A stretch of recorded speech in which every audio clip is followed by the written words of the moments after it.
Welcome back to Good Day State Line. You may have heard of the group Voices of Stephenson County before, but do you know what they're all about? Beth is here this morning to fill us in. Good morning, Beth. Good morning. So thank you so much for coming in. So let's get right to it. What is Voices? So Voices of Stephenson County is a dual service agency, and we support survivors of domestic violence and sexual assault throughout Stephenson County.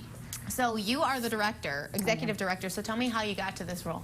So I am from the western suburbs of Chicago and moved to the Freeport area and just have had a history of social services and really was looking for an agency that really supported its community and it really was true to the mission, and Voices is truly that. We believe, validate, and support all of our clients, and just love to carry that out every day. How long have you been with Voices?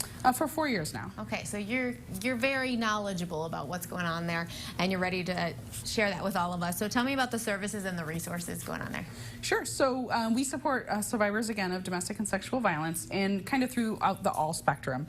We provide advocacy services, so what you would traditionally think of crisis services, orders of protection, case management, support from that moment of crisis, all the way through someone's journey of either remaining or leaving a unsafe relationship. We do medical advocacy at a local FHN hospital for sexual assault survivors. And then again, throughout the spectrum, we help with the criminal process, and for those that are in the judicial system, help with law enforcement to ensure a smooth process there. And really it's just about safety and believing that survivor throughout the whole advocacy process and helping them through every step of the journey and really help educating them. And so none of the options are right for every survivor. Every survivor just needs to know what options they are and pick the best in the moment. An option that is right today might not be right tomorrow. So, it's really important that survivors know that we are just there to support them no matter what decision that they make. Throughout the advocacy process as well, people do not have to leave situations. Okay. We'll provide services no matter if they remain in a safe situation or if they choose to stay with an abuser. So how many people are working with Voices? How many people are on your team? Yep, we have 18 employees, and that includes a part-time manager of a bookstore. We own a nonprofit bookstore in town that fully supports all of our services. Wow, that's really nice. So a lot of people are able to help, and obviously this is very important, but why? Why is this so important? It's important, really. I mean, the opportunity today is just to talk about domestic and sexual violence and to make it something that doesn't carry such an important stigma or carry such a heavy stigma. Right.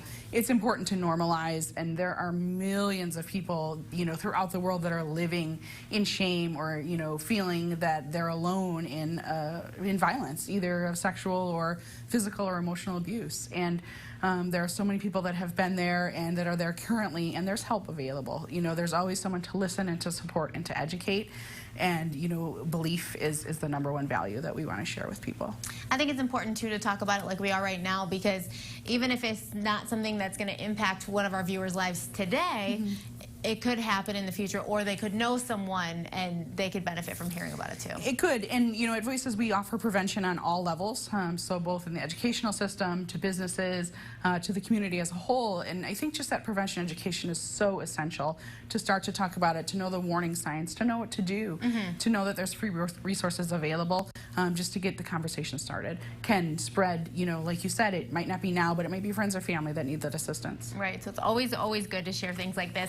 So COVID-19 has, I'm just going to say it, we're all upset about it. It's kind of wreaked havoc on everybody's day-to-day life, but it really impacts what you guys do.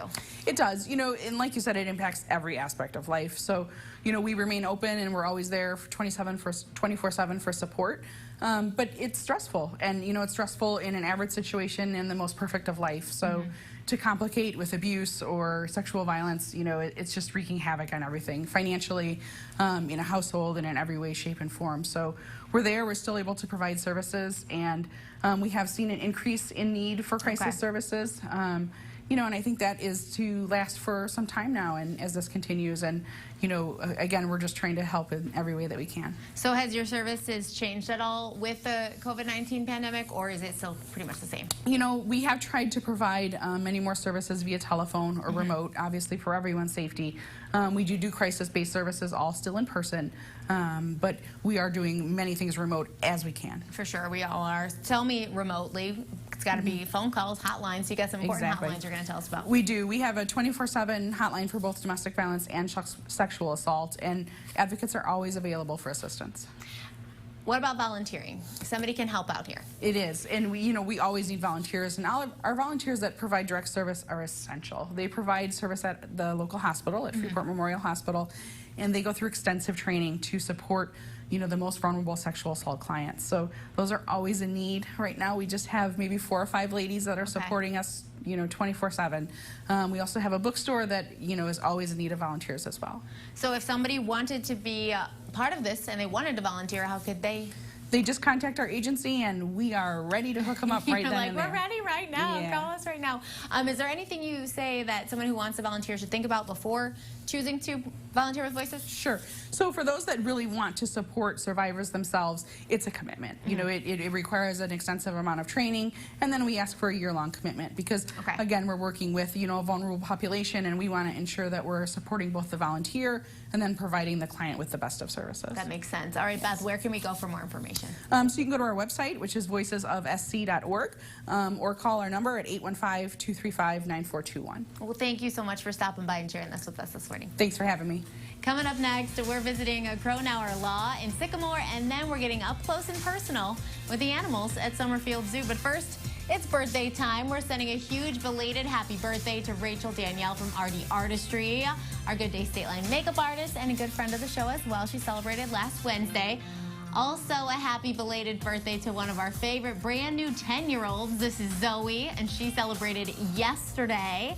And coming up this Wednesday, Eyewitness News in the Morning meteorologist Joey Marino will be celebrating his big day. Happy birthday.